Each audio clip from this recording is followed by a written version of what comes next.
अस्सलाम वालेकुम नाज़रीन, रूबी न्यूज़ के साथ मैं हूं मोहम्मद अख्तर। सबसे पहले नज़र डालते हैं सुर्खियों पर। संभल में फायरिंग वाक़े के जिम्मेदार ओहदेदारों को मुअत्तल किया जाए। बरसर खिदमत जज के जरिए तहकीकात का सदर मजलिस बैरिस्टर असदुद्दीन ओवैसी ने किया मुतालबा। रेवंत रेड्डी गरीबों के लिए नहीं, अडानी और अपने भाई के अलावा दामाद के लिए काम कर रहे हैं। महबूबाबाद में धरने से केटीआर का खिताब। तेलंगाना हुकूमत ने स्केल यूनिवर्सिटी के लिए अडानी ग्रुप की जानिब से दिए गए 100 करोड़ रुपए की इमदाद को कबूल न करने का किया फैसला। वज़ीर आला रेवंत रेड्डी का बयान। इस्मत दरी में मुलविस मुजरिम को 3 साल की सजा और मुतासरा को 1 लाख रुपए मुआवजा। एलबी नगर कोर्ट का फैसला।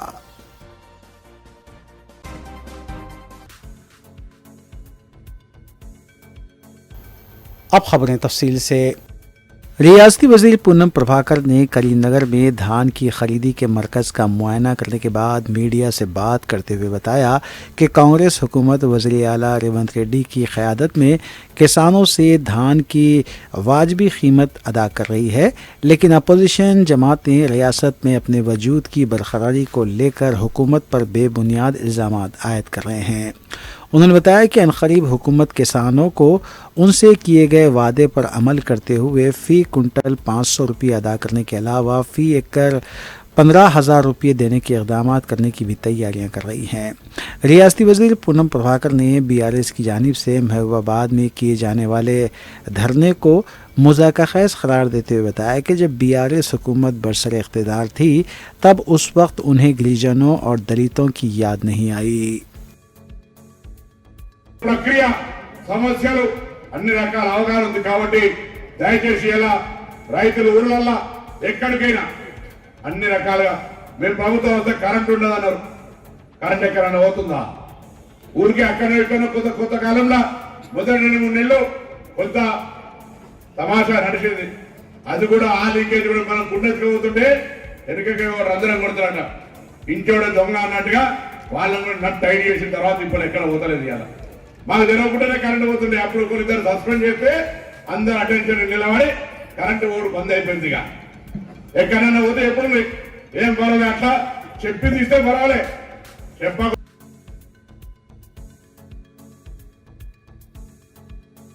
सदर जागृति व BRS रुकन खान सास कौंसल के कविता ने आज सदर नशीन BC commission B Venkateshwar Rao से मुलाकात करते हुए उन्हें जागृति और यूनाइटेड फूले की जानिब से तैयार करदा ज़ात की बुनियाद पर सर्वे से मुतालिक 35 सफ़हात पर मुबनी रिपोर्ट पेश की। इसके अलावा उसमें 20 मतालबात भी पेश किए गए। BRS रुकन खान सास कौंसल के कविता ने मीडिया से बात करते हुए बताया कि BJP के DNA में BC तबक़ात के साथ इंसाफ का कहीं वजूद ही नहीं है। उन्होंने कांग्रेस हुकूमत से मुतालबा किया कि वो कामारेड्डी के डिक्लेरेशन को रूबे अमल लाए और मौजूदा सर्वे को साफ शफाफ तौर पर करवाते हुए BC तबक़ात के साथ इंसाफ करने की इक़दाम करें। के कविता ने बताया कि जागृति और यूनाइटेड फूले की जानिब से BC तबक़ात की जो रिपोर्ट तैयार की गई है वो हमारे कारकुनों ने मेहनत और लगन के साथ तैयार की है। What is the demands that you are making as Well, the BC dedicated commission that is formed in Telangana is very historic. It is formed due to agitations taken up by social organizations like Telangana Jagruti, which I myself lead, and many other BC organizations, and BRS is a political party. As a result of our fight, this dedicated BC commission is formed. Today across India, there is a demand for OBC caste census, and when OBC caste census is done, to be able to be providing reservations, we definitely need a dedicated commission as per the Supreme Court guidelines. So today a commission is formed in Telangana here. So we represented to the commission as a social organization demanding for the political reservations in the local bodies that are due to be taken up in Telangana as a state. But apart from that, there are other demands like the financial empowerment, like the reservations that are given already in the central governments and state governments, jobs, etc., which are not being fulfilled. Unfortunately, many times in the parliament also, the central government gave a reply saying, although 27% OBC quota is given for students and job reservations, unfortunately it is never filled up to the brink. It is always either 7 to 10% or at the most it hit about 20%. So we demand the central government and the state government, that is what we requested the commission here today, to recommend these findings that Jagruti has given them by travelling and touring extensively across Telangana. We have taken up the demands that came from the people and we given it to the commission. जी देखिए, Congress party almost इस देश में 65 years उन्होंने rule किया है. After ruling 65 years, today Rahul Gandhi ji is saying OBC के लिए we are standing up. So my sincere request to Rahul Gandhi ji and a demand to Rahul Gandhi ji is, you have asked your Congress government in Karnataka in 2015 to conduct a caste census. Why have you not given out that data? My direct challenge to Mr. Rahul Gandhi, you please immediately release that caste census that is conducted in Karnataka government, because it is still Congress government there. If 10 years you are sitting on the report, how are you sincere about the OBC caste? That is my simple and straightforward demand to the Congress party. To BJP as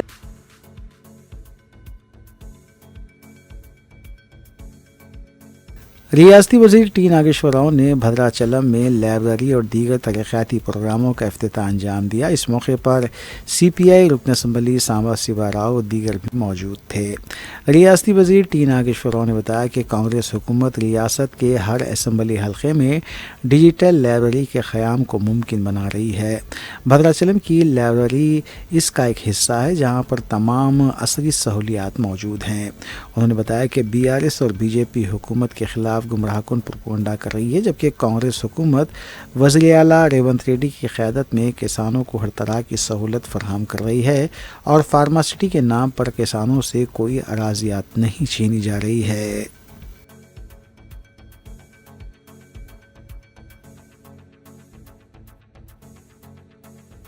supreme court ने greater Hyderabad municipal corporation के तहत housing सोसाइटियों के लिए मख्तस करदा अराजियात के allotment को मनसूख कर दिया है. माजी में हुकूमत ने अवामी नुमाइंदों, ओहदेदारों और सहाफ़ियों की सोसाइटियों को ज़मीनें अलाट की थी. इस फैसले को चैलेंज करते हुए सुप्रीम कोर्ट में अर्जी दायर की गई थी. CGI जस्टिस संजीव खन्ना की क़यादत वाली बेंच ने इस मामले की समाअत की और हतमी फैसला सुनाया.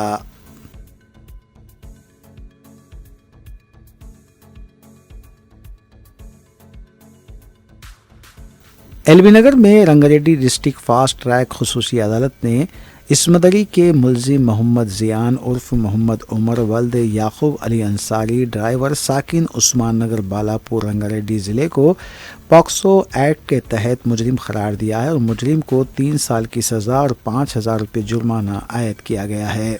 मोअज़्ज़िज़ जज ने मुतासरा को 1 लाख रुपये मुआवजा देने का भी ऐलान किया.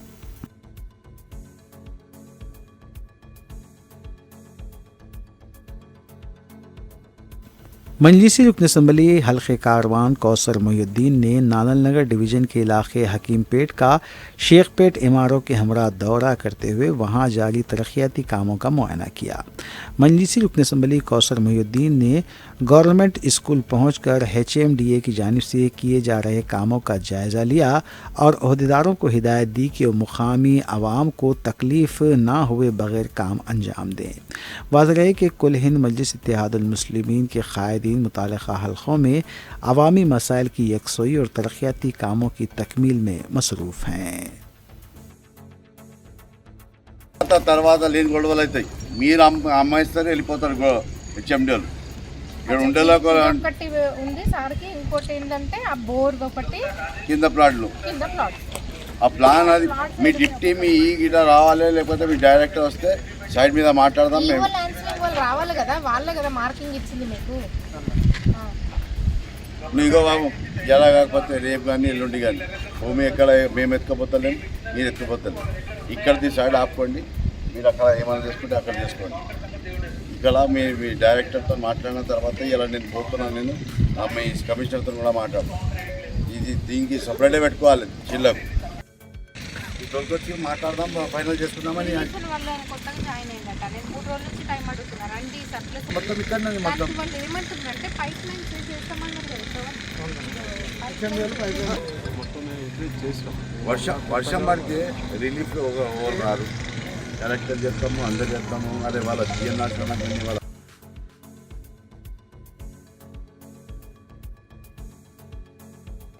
सदर मजलिस रुकन पार्लियामेंट हैदराबाद बैरिस्टर असदुद्दीन अवैसी ने संभल में पुलिस फायरिंग वाक़े में हुई अमवात की शदीद मजम्मत की। पार्लियामेंट के अहाते में मीडिया से बात करते हुए बैरिस्टर अवैसी ने कहा कि संभल की जामा मस्जिद 50 या 100 साल नहीं बल्कि 250 साल से ज़्यादा पुरानी है। अदालत ने मस्जिद कमेटी के मौक़िफ़ की समाअत किए बगैर सर्वे के अहकाम जारी किए। उन्होंने कहा कि दूसरे सर्वे के लिए किसी को इत्तला नहीं दी गई। पुलिस का कहना था कि मस्जिद कमेटी को एतमाद में लें, लेकिन पुलिस ने किसी को भी एतमाद में नहीं लिया। सर्वे के लिए आने वाले अफराद ने इश्तियाल अंगेज़ नारे लगाए। तशद्दुद में 3 मुसलमान गोली लगने से जान बहक हो गए। ये फायरिंग नहीं बल्कि कत्ल है और जो भी फायरिंग के जिम्मेदार ओहदेदार हैं उन्हें मुअत्तल किया जाए और हाई कोर्ट के बरसर खिदमत जज के ज़रिए इसकी तहकीकात होनी चाहिए। संभल में जुल्म किया जा रहा है। उन्होंने कहा कि जब से बाबरी मस्जिद का फ़ैसला आया वो मुसलसिल इस खदशे का इजहार करते रहे हैं कि इस फैसले के बाद ऐसे कई तनाज़े खुलते रहेंगे। देखिए, सबसे पहली बात तो ये है कि संभल की चंडोसी की जो जामा मस्जिद है वो कोई 50 साल 100 साल नहीं बल्कि 200-250 साल पुरानी मस्जिद है, उससे ज़्यादा है। वहाँ पर कोर्ट की तरफ से बगैर मस्जिद के जिम्मेदारों को कमेटी को सुने उन्होंने एक एक्स पार्टी ऑर्डर पास कर दिया, वो गलत है। दूसरा ये है कि एक बार तो आपने गलत ऑर्डर दिया, सर्वे हो गया। दूसरा सर्वे जब किया आपने किसी को इत्तला नहीं दी। तीसरी बात यह है कि पुलिस का ये काम था कि मस्जिद कमेटी को कॉन्फिडेंस में लेते या वहाँ की पीस कमेटी को। चौथी बात यह है कि जो सर्वे करने लोग आ रहे हैं वो प्रोवोकेटिव स्लोगन्स लगा कर आ रहे हैं, वो वीडियो उसका है, पब्लिक डोमेन में है। और उसके बाद जो वहाँ पर वायलेंस हुआ जिसमें 3 मुसलमानों को गोली लगी, उनकी मौत हुई, हम इसका कंडेम करते हैं। ये फायरिंग नहीं बल्कि मर्डर है। और जब से बाबरी मस्जिद राम मंदिर का जजमेंट आया, जिस बात को मैं पर्टिकुलरली कह रहा हूं कि उस जजमेंट के बाद ये सब चीजें खुलेंगी और एक के बाद एक खुल रही हैं। एएसआई प्रोटेक्टेड मॉन्यूमेंट सब बातें कर रहे हैं, क्या एएसआई के कानून में नहीं है कि आप उसका रिलीजियस नेचर चेंज नहीं, कैरेक्टर चेंज नहीं कर सकते? किस बुनियाद पे कर रहे हैं ये? और आप किस बुनियाद पर अपने फेथ को दूसरों पे थोपेंगे? भाई, कानून कोई चीज है ही नहीं है। जिस दिन कोर्ट में सुनवाई होती है उसी दिन ऑर्डर हो जाता है, उस दिन सर्वे भी हो जाता है। ये तो 1948 में ऐसे ही हुआ था बाबरी मस्जिद में। तो ये जो फायरिंग हुई है ये फायरिंग नहीं है, मर्डर है। और जो भी ऑफिसर्स इन्वॉल्व है उनको सस्पेंड करना चाहिए और एक सिटिंग हाई कोर्ट जज से उसकी इंक्वायरी होनी चाहिए। ये सरासर गलत है, जुल्म हो रहा है वहां पर तो संभल में। सांसद के एफआईआर दर्ज कर दिया गया। आप जिस पे चाहे कर लीजिए भाई, जिस पे भी चाहे कर लीजिए, जज आप, जूरी आप, सब आप, तो बचेगा क्या फिर? अब वक्त तरमीमी बिल से मुताल्लिक़ तश्कील दी गई मुश्तरका पार्लिमानी कमेटी के अपोजिशन अरकान ने पीर को लोकसभा स्पीकर ओम बिरला से मुलाकात की। इस मौके पर मीडिया से बात करते हुए आप पार्टी के संजय सिंह और बाएं बाजू के कल्याण बनर्जी ने कहा कि जेपीसी के सदरनशीन कमेटी के क़वायद को रौंद रहे हैं। उनका कहना था कि उजलत में रिपोर्ट पेश करने की कोशिश की जा रही है। आप पार्टी के संजय सिंह का कहना था कि सदरनशीन का दौरा करना क़वायद की खिलाफ वर्जी है। इसी सिलसिले में स्पीकर से नुमाइंदगी की गई है कि उजलत में रिपोर्ट कबूल नहीं करनी चाहिए। अपोजिशन के वफ्द जिसने स्पीकर ओम बिरला से मुलाकात की, इसमें रुकन पार्लियामेंट हैदराबाद बैरिस्टर असदुद्दीन अवैसी भी शामिल थे। तरफ से बोला गया है, मैं उसको रिपीट करना नहीं चाहता, मगर स्पीकर साहब ने बड़ी इत्मीनान से हमारी पूरी जितने मेंबर्स 11 नॉन बीजेपी एमपीज गए थे उनकी बात को सुना। वो बोले कि इसके ऊपर कंसिडर करेंगे और हमको उम्मीद है कि ऑनरेबल स्पीकर साहब इसका टेन्योर बढ़ाएंगे, क्योंकि आप देखिए बंगाल नहीं गई कमेटी, बिहार हम लोग नहीं गए, उत्तर प्रदेश में शिया वक्फ की प्रॉपर्टीज को हमने नहीं देखा। तो ऐसे कई, दिल्ली के मंत्री को बुलाना है, ऐसे कई स्टेट्स है जहां पर कमेटी को जाना चाहिए। वो स्टेक होल्डर्स हैं, उनकी बात को सुनना बहुत जरूरी है। अभी ये कानून बना नहीं, आप देख लिए संभल में क्या हो गया है। अभी ये कानून बना नहीं है। आप देख रहे हैं कि हर जगह पे बोल दिया जा रहा है कि नहीं, ये यहाँ पर 500 साल पहले मस्जिद नहीं थी। इस बिल में ये बिल आर्टिकल 26 का वायलेट करता है। ये संविधान के फंडामेंटल राइट का 26 का ग्रेव वायलेशन है। ये बिल कलेक्टर को इतने पावर्स दे रहा है कि कलेक्टर तय करेगा कि कौन सी वक्फ प्रॉपर्टी है नहीं है। ये कैसे होगा? कलेक्टर कैसा जज होगा अपने ही केस में? तीसरा, आप किस बुनियाद पर इस बिल में आप नॉन मुस्लिम को मेंबर बना रहे हैं? जितने धर्म की बुनियाद पर, चाहे वो हिंदू धर्म के एंडोमेंट बोर्ड्स हो, चाहे दिल्ली का SGPC हो या उसका एक्ट हो, या क्रिश्चियंस के जो भी उनके धर्म के संस्थान हैं, वहां पर तो कोई उसी धर्म का आदमी मेंबर बनता है। आप तो कंपलसरी स्टेट वक्फ बोर्ड में जहां पर 11 मुसलमान बनते थे, वहां पर आप मेजॉरिटी नॉन मुस्लिम बनाना चाह रहे हैं। सेंट्रल वक्फ काउंसिल में मेजॉरिटी ऑफ नॉन मुस्लिम बनाना चाह रहे हैं। क्यों करना चाह रहे हैं आप? ये क्या मकसद है आपका? कलेक्टर को इतना पावर दे रहे हैं, तो ये आर्टिकल 26 का ग्रेव वायलेशन है और इसीलिए वक्फ को बचाने के लिए नहीं लाया जा रहा है। ये वक्फ को खत्म करने के लिए, और वक्फ बोर्ड को सिर्फ एक पोस्ट ऑफिस बना के रखना चाह रहे हैं। तो जो वक्फ की प्रॉपर्टी है वो गवर्नमेंट की दी भी नहीं है, इसको मुसलमानों की गाड़े खून की कमाई है, तो आप उसको छीनना चाह रहे हैं। और उतना ही मकसद है सरकार का। आप देख रहे हैं संभल में क्या हो रहा है, ऐसे ही और वाकयात होते रहेंगे।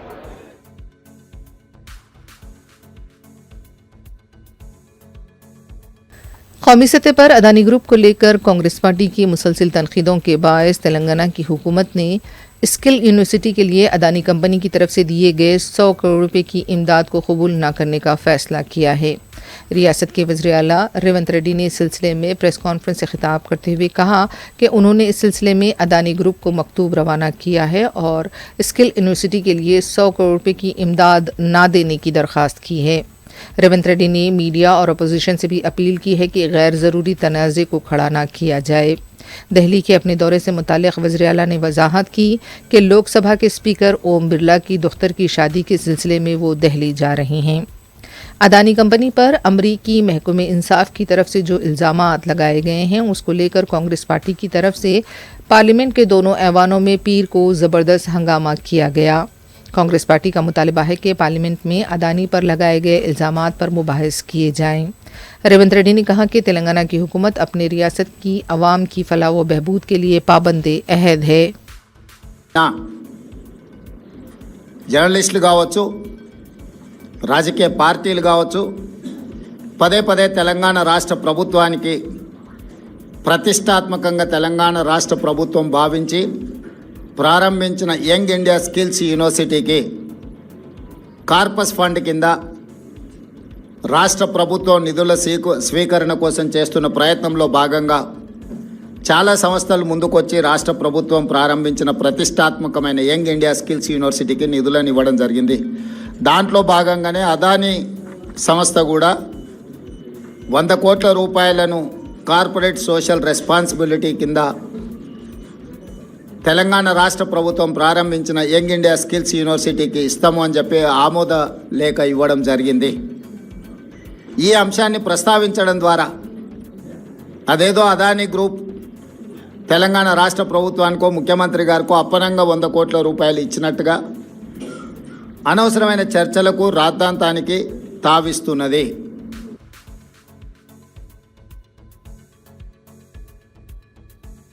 बीआरएस पार्टी के कारगुजार सदर के टी रामाराव ने कहा है कि वज़ीर आला रेवंत रेड्डी गरीबों के लिए काम नहीं कर रहे हैं। अदानी अपने दामाद, अपने भाई और पार्टी आला क़यादत के लिए काम कर रहे हैं। रेवंत रेड्डी को गरीबों की कोई फिक्र नहीं है। अपने दामाद के लिए गरीबों की ज़मीन हड़पी जा रही है। केटीआर ने कहा कि मुल्क में किसानों की ताकत के आगे वज़ीर आज़म मोदी को भी झुकना पड़ा था। ये किसानों की ताकत है। रेवंत रेड्डी इख्तिदार में आने से लेकर अब तक 28 बार दिल्ली जा चुके हैं, लेकिन 28 रुपये भी दिल्ली से लाने में नाकाम रहे। उन्होंने कहा कि आज रेवंत रेड्डी कोड़ंगल जाने के मौक़िफ़ में नहीं हैं और उन्हें पता है कि कोड़ंगल में उन्हें ज़बरदस्त अवामी बरहमी का सामना करना पड़ेगा। ఎందుకంటే మీకు తెలుసు ఇదే భారతదేశంలో ఈయన కంటే నేను చాలా గొప్పోడిని అనుకునే నరేంద్ర మోడీనే భారత ప్రధానమంత్రినే సంవత్సరం పాటు రైతులు ఆందోళన చేస్తే ఆ నల్ల చట్టాలు వెనుకకు తీసుకోక తప్పని పరిస్థితి. అది రైతుల పవర్, అది రైతుల పవర్ భారతదేశంలో. ఇలా రైతులతోనే పెట్టుకున్నాడు రేవంత్ రెడ్డి. చిన్న సన్నకారు రైతులు బక్కజిక్కిన ప్రాణాలు వాళ్ళతోని ఇలా జులుం చేసే ప్రయత్నం చేస్తా ఉన్నాడు. ఎవని కోసం? ఫార్మా విలేజ్ అల్లుని కోసం అక్కడ ఫార్మా దుకాణం పెట్టి వాళ్ళ సొంత అల్లుని కోసం ఇవాళ పేదవాళ్ళ భూములు గుంజుకునే ప్రయత్నం చేస్తా ఉన్నాడు. ఈ ముఖ్యమంత్రి పేదోళ్ళ కోసం పనిచేస్తలేడు. అదాని కోసం, అల్లుని కోసం, అన్నగాని కోసం, తమ్ముడి కోసం, వాళ్ళ కోసం తప్ప రాష్ట్రంలో రైతుల కోసం కానీ పేదవాళ్ళ కోసం కానీ ఈ ముఖ్యమంత్రి పనిచేస్తలేడు.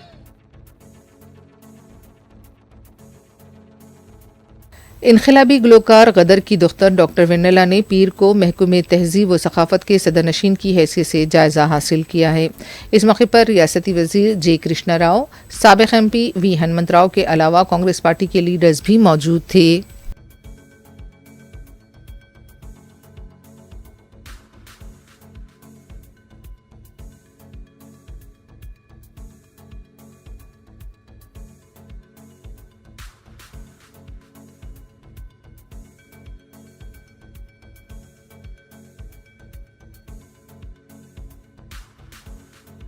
वरंगल में आशिक ने लड़की की बेवफाई से दिल बर्दाश्ता होकर दीवार से सर टकराकर खुद को जख्मी कर लिया। ये वाक़या MJM हॉस्पिटल के पास पेश आया। रास्ता चलने वाले अफराद ने पुलिस को इत्तला दी। मुतासिरा नौजवान माशूका की बेवफाई पर रोता रहा। पुलिस उसे हॉस्पिटल ले गई और फिर उसकी बाद में काउंसलिंग की गई।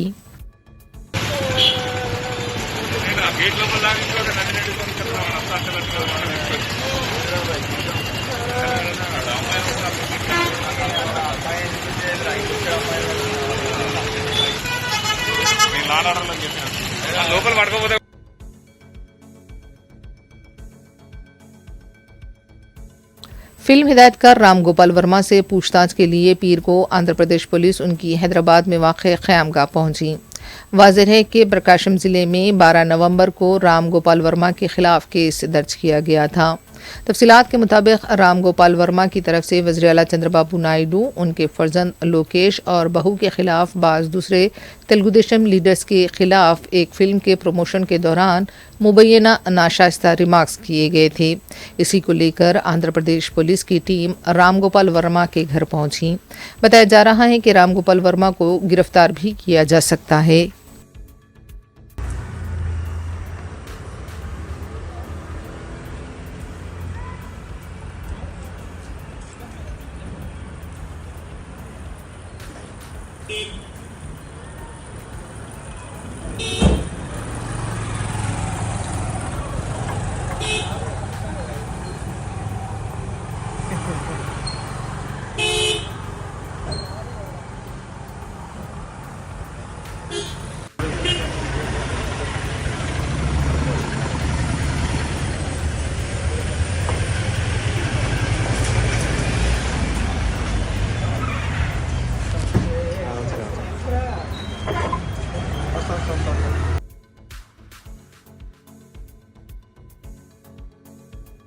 पुराने शहर चंदूलाल बारादरी में पीर को एक अफसोसनाक वाक़या पेश आया। तफसीलात के मुताबिक चंदूलाल बारादरी इलाके के एक अपार्टमेंट की लिफ्ट अचानक टूट गई, जिसके नतीजे में लिफ्ट में सवार 5 था 6 अफराद जख्मी हो गए। इनमें से ज़्यादातर के पाँव टूट गए हैं। इस वाक़े के बाद वहाँ रहने वालों में खौफ की लहर दौड़ गई। जख्मियों को इलाज के लिए हॉस्पिटल मुंतकिल कर दिया गया। हादसे के वक्त लिफ्ट में मौजूद एक शख्स ने इस मंजर की वीडियोग्राफी की और ये वीडियो सोशल मीडिया पर तेज़ी के साथ वायरल हो गया। इत्तला मिलते ही पुलिस मुकाम वाक़े पर पहुंच गई। ये हादसा कैसे पेश आया इसका फौरी पता नहीं चल पाया है। मज़ीद तफसीलात का इंतज़ार है।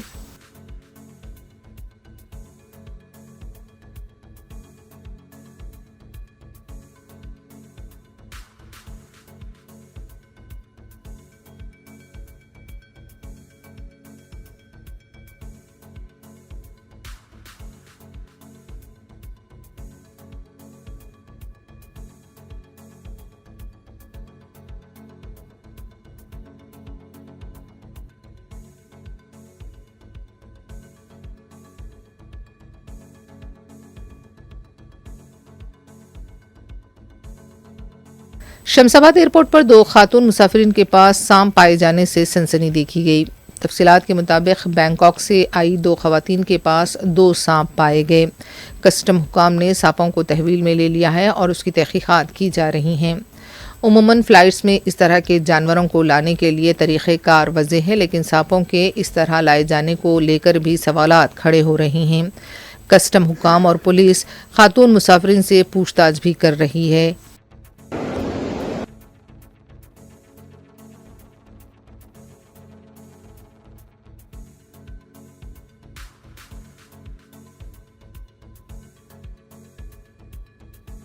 मलकपेट पुलिस स्टेशन के हुदूद में वाक़ मुसरमबाग में 20 साला कबायली तालिबा की मुश्तबा मौत पर मुख्तलिफ तंजीमों की तरफ से एहतजाज किया गया।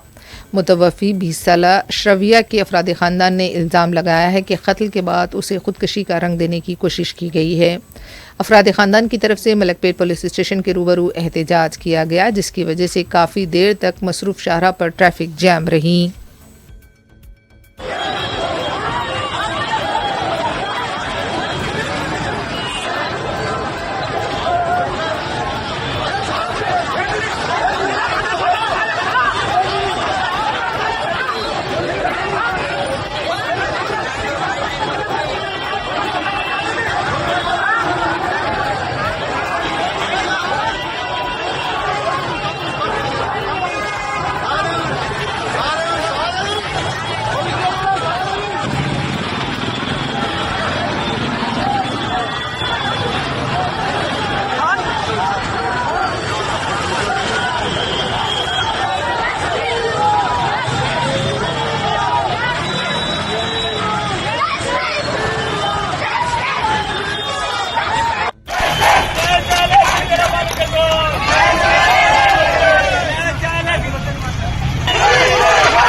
आखिर में सुर्खियां एक बार फिर। संभल में फायरिंग वाक़े के जिम्मेदार ओहदेदारों को मुअत्तल किया जाए। बरसर खिदमत जज के जरिए तहकीकात का सदर मजलिस बैरिस्टर असदुद्दीन ओवैसी ने किया मुतालबा। रेवंत रेड्डी गरीबों के लिए नहीं, अडानी और अपने भाई के अलावा दामाद के लिए काम कर रहे हैं। महबूबाबाद में धरने से केटीआर का खिताब। तेलंगाना हुकूमत ने स्केल यूनिवर्सिटी के लिए अडानी ग्रुप की जानिब से दिए गए 100 करोड़ रुपए की इमदाद को कबूल न करने का किया फैसला। वज़ीर आला रेवंत रेड्डी का बयान। इस्मत दरी में मुलविस मुजरिम को 3 साल की सजा और मुतासरा को 1 लाख रुपए मुआवजा। एलबी नगर कोर्ट का फैसला।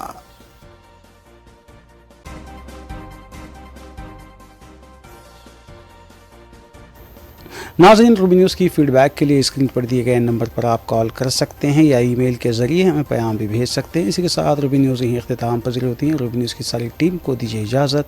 अल्लाह हाफ़िज़।